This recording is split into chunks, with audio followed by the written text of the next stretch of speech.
Hi hello ಎಲ್ಲರಿಗೂ ನಮಸ್ಕಾರ. ನಾವಿವತ್ತು ಸಂಕ್ರಾಂತಿ ಸ್ಪೆಷಲ್ ಶೇಂಗಾ ಹೋಳಿಗೆಯನ್ನು ಮಾಡೋಣ್ರಿ.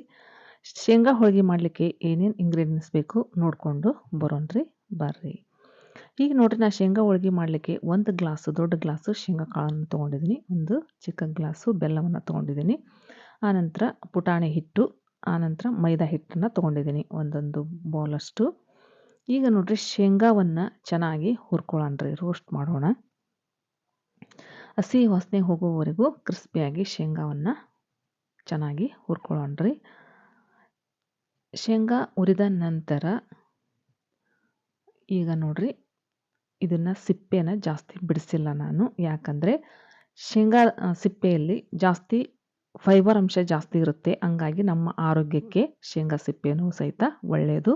ಹಾಗಾಗಿ ಶೇಂಗಾ ಸಿಪ್ಪೆನ ನಾನು ಜಾಸ್ತಿ ಬಿಡಿಸಲ್ಲ, ಸ್ವಲ್ಪ ಮಟ್ಟಿಗೆ ತಗೊಂಡು ಹಾಕ್ಕೊಂಡಿದ್ದೀನಿ. ಈಗ ನೋಡ್ರಿ, ನಾವು ಈಗ ಪೌಡ್ರನ್ನು ಮಾಡಿದ್ದಾಯಿತು, ಶೇಂಗಾ ಪುಡಿಯನ್ನು. ಈಗ ನೆಕ್ಸ್ಟ್ ಹಿಟ್ಟನ್ನು ನಾದೋಣ. ಮೈದಾ ಹಿಟ್ಟನ್ನು ಚೆನ್ನಾಗಿ ನಾದ್ಕೊಳ್ಳೋಣ್ರಿ ಹೋಳಿಗೆಗೆ. ಈಗ ನೋಡ್ರಿ, ಸ್ವಲ್ಪ ಒಂದು ಚಿಟಿಕೆ ಉಪ್ಪನ್ನು ಹಾಕ್ಕೊಂಡು ಆನಂತರ ಎಣ್ಣೆಯನ್ನು ಹಾಕ್ಕೊಂಡಿದ್ದೀನಿ. ಎಣ್ಣೆ ಹಾಕೋದ್ರಿಂದ ನಮ್ಮ ಕೈಗೆ ಇದು ಹಿಟ್ಟು ಅಂಟಲ್ಲ, ಹಂಗಾಗಿ ಸ್ವಲ್ಪ ಎಣ್ಣೆ ಹಾಕಬೇಕಾಗುತ್ತೆ. ನೋಡ್ರಿ, ಸ್ವಲ್ಪ ಸ್ವಲ್ಪ ನೀರನ್ನು ಹಾಕುತ್ತಾ ಚೆನ್ನಾಗಿ ಹಿಟ್ಟನ್ನು ನಾದ್ಕೊಳ್ಳೋಣ್ರಿ. ಈಗ ನೋಡ್ರಿ, ಚಪಾತಿ ಹಿಟ್ಟಿನ ಕಿಂತಲೂ ಸ್ವಲ್ಪ ಸ್ಮೂತಾಗಿ ಹಿಟ್ಟನ್ನು ನಾನು ನಾದ್ಕೊಂಡು ಇಟ್ಕೊಂಡಿದ್ದೀನಿ. ಈಗ ರೆಸ್ಟ್ ಮಾಡೋಕೆ ಬಿಡೋಣ್ರಿ ಒಂದು 15-20 ನಿಮಿಷ. ಆನಂತರ ನಾವು ಈಗ ಬೆಲ್ಲವನ್ನು ಕರಗಿಸೋಣ್ರಿ.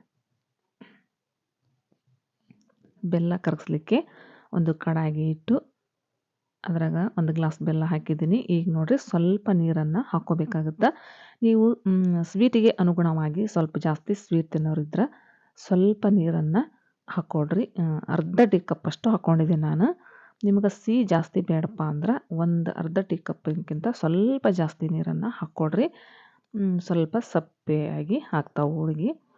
ಈಗ ನೋಡ್ರಿ, ನಾನು ಈ ಬೆಲ್ಲವನ್ನು ಕರಗಿದ್ರೆ ಸಾಕು, ನಮಗೆ ಪಾಕ ಗೀಕ ಏನು ಮಾಡೋದು ಬೇಡ. ಇದನ್ನು ಈ ಬೆಲ್ಲ ಕರಗ್ತಾ ಇರಲಿ. ನಾವು ನೆಕ್ಸ್ಟ್ ಏನು ಮಾಡಬೇಕು ಆ ಕೆಲಸವನ್ನು ಮಾಡೋಣ್ರಿ. ಇದನ್ನ ಕರಗಕ್ಕೆ ಬಿಡೋಣ್ರಿ. ಈಗ ನೋಡ್ರಿ, ನಾನು ಶೇಂಗಾ ಪೌಡ್ರನ್ನು ಮಾಡಿಟ್ಕೊಂಡಿದ್ನೆಲ್ಲ, ಆ ಶೇಂಗಾ ಪೌಡ್ರನ್ನು ತೊಗೊಂಡಿದ್ದೀನಿ. ಈಗ ಬೆಲ್ಲ ಎಲ್ಲ ಕರಗಿತು. ಅದನ್ನು ನಮಗೆ ಎಷ್ಟು ಬೇಕು, ಶೇಂಗಾ ಪೌಡ್ರು ಎಷ್ಟು ಹಿಡಿಯುತ್ತಾ ಅಷ್ಟು ಮಾತ್ರ ಬೆಲ್ಲದ ಪಾಕ, ಬೆಲ್ಲವನ್ನು ಕರಗಿಸಿದ್ವಲ್ಲ ಆ ಬೆಲ್ಲದ ನೀರನ್ನು ಹಾಕ್ಕೋಬೇಕಾಗುತ್ತೆ. ಸ್ವಲ್ಪ ಏನಾದರೂ ನೀರು ನಮಗೆ ಅಳ್ಕ ಆಯ್ತಪ್ಪ ಅಂದ್ರೆ ಈ ಪುಟಾಣಿ ಹಿಟ್ಟನ್ನು ಇಟ್ಕೊಂಡಿದ್ವಲ್ಲ, ಆ ಪುಟಾಣಿ ಹಿಟ್ಟನ್ನು ಸ್ವಲ್ಪ ಗಟ್ಟಿ ಆಗಲಿ, ತಿಕ್ನೆಸ್ ಬರಲಿ ಅನ್ನೋ ದೃಷ್ಟಿಯಿಂದ ಆ ಪುಟಾಣಿ ಹಿಟ್ಟನ್ನು ಹಾಕ್ಕೋಬೇಕಾಗುತ್ತೆ. ಅದು ಎಷ್ಟು ಹಿಡಿಯುತ್ತೋ ಅಷ್ಟೇ ಹಾಕ್ಕೋಬೇಕು ನೋಡ್ರಿ, ಜಾಸ್ತಿ ಪುಟಾಣಿ ಹಿಟ್ಟನ್ನು ಹಾಕ್ಕೋಬಾರ್ದು. ಈಗ ನೋಡ್ರಿ, ನಮ್ಗೆ ಕರೆಕ್ಟ್ ಆಯಿತು. ಈಗ ಹಿಟ್ಟು ಸ್ವಲ್ಪ ಸ್ವಲ್ಪ ಹಾಕ್ಕೊಂಡು ನಮ್ಗೆ ಬೇಕನ್ನಿಸಿದಷ್ಟು ಮಾತ್ರ ಪುಟಾಣಿ ಹಿಟ್ಟನ್ನು ಹಾಕ್ಕೋಬೇಕು. ಇದು ನೋಡ್ರಿ, ಕೈಗೆ ಅಂಟುತ್ತಂತೇಳಿ ನಾನೇನು ಮಾಡಿದ್ದೀನಿ, ಒಂದು ಪ್ಲಾಸ್ಟಿಕ್ ಕವರ್ನ ಕೈಗೆ ಹಾಕ್ಕೊಂಡು ಈ ರೆಡಿ ಮಾಡಿದ್ವಲ್ರಿ ಇದನ್ನು ಹೂರ್ಣನ, ಶೇಂಗಾ ಪೌಡ್ರನ್ನ ಬೆಲ್ಲ ಹಾಕಿ ಹೂರ್ಣ ಮಾಡಿದ್ವಲ್ಲ ಆ ಹೂರ್ಣವನ್ನು ತೊಗೊಳ್ತಾ ಇದ್ದೀನಿ. ಬಿಸಿ ಇರುತ್ತೆ, ಹಂಗಾಗಿ ಬಿಸಿನೂ ಬಂತು, ಕೈಗೆ ಅಂಟಬಾರ್ದು ಅನ್ನೋ ದೃಷ್ಟಿಯಿಂದ ಈ ಪ್ಲಾಸ್ಟಿಕ್ಕನ್ನು ಹಾಕ್ಕೊಂಡಿದ್ದೀನಿ. ಈಗ ನೋಡ್ರಿ, ನಾವು ಮಾಡ್ತಾ ಮಾಡ್ತಾ ಅದು ಆರ್ದಂಗೆಲ್ಲ ಗಟ್ಟಿ ಆಗ್ತಾ ಬರುತ್ತೆ. ಆ ಸಂದರ್ಭದಲ್ಲಿ ನೀವು ಸ್ವಲ್ಪ ಬಿಸಿ ನೀರನ್ನು ಎದ್ಕೊಂಡು ಸ್ವಲ್ಪ ಮಿಜ್ಕೋಬೇಕಾಗುತ್ತೆ, ಗಟ್ಟಿ ಆದ್ರೆ ಅಕಸ್ಮಾತ್. ಈಗ ನೋಡ್ರಿ, ನಾವು ಸಣ್ಣ ಸಣ್ಣ ಉಂಡೆಗಳನ್ನು ಈ ರೀತಿ ರೆಡಿ ಮಾಡಿ ಇಟ್ಟಾಯಿತು. ಈಗ ಮೈದಾ ಹಿಟ್ಟಿನ ಉಂಡೆಯನ್ನು ಮಾಡೋಣ್ರಿ. ಈಗ ನೋಡ್ರಿ, ಈಗ ಉಳ್ಳಿಯನ್ನು, ಈ ಉಂಡೆ ಹೆಂಗೆ ಮಾಡಿದ್ರಿ ಅದ್ರ ಅರ್ಧ ಹಿಟ್ಟನ್ನು ತೊಗೊಂಡು ಈಗ ಉಳ್ಳಿನ ಮಾಡಿರಿ, ಮೈದಾ ಹಿಟ್ಟಿನ ಉಳ್ಳಿಯನ್ನು ಮಾಡಬೇಕಾಗತ್ತೆ ನೋಡ್ರಿ.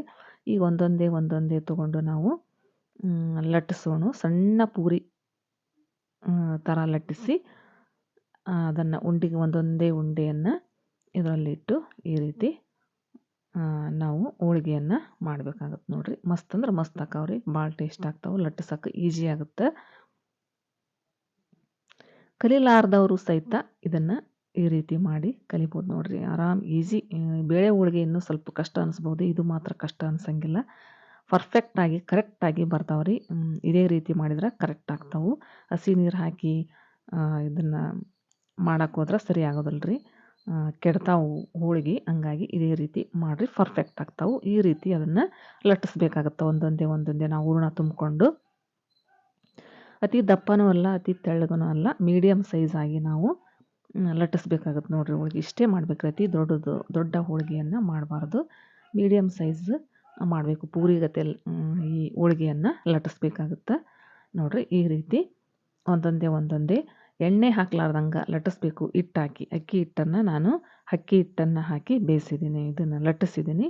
ಮತ್ತು ಡ್ರೈ ಆಗಿ ಇವನ್ನ ಬೇಯಿಸ್ತೀನಿ. ಎಣ್ಣೆಯನ್ನು ಹಚ್ಚಲಾರ್ದಂಗೆ ಈ ರೀತಿ ಬೇಯಿಸ್ಬೇಕು ನೋಡಿರಿ. ಅಂದ್ರೆ ಚೆನ್ನಾಗಾಗ್ತಾವೆ, ತಡಿತಾವು, ಏನಾಗೋದಿಲ್ಲ ಹೋಳಿಗೆ.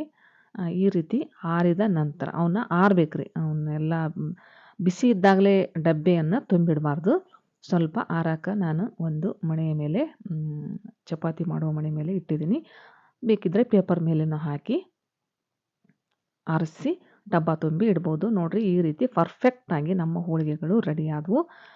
ನೀವು ಈ ರೀತಿ ಮಾಡಿರಿ, ಬಿಡಿ ಬಿಡಿಯಾಗಿ ಈ ರೀತಿ ಆದರೆ ಮಸ್ತ್ ಆಗ್ತಾವೆ ನೋಡಿರಿ. ಟೇಸ್ಟ್ ಅಂತೂ ಮಾಡಿ ನೋಡಿದೆ, ಭಾಳ ಟೇಸ್ಟ್ ಆಗಿದ್ದು, ರುಚಿಯಾಗಿದ್ದು. ನಮಸ್ಕಾರ ರೀ, ಧನ್ಯವಾದ.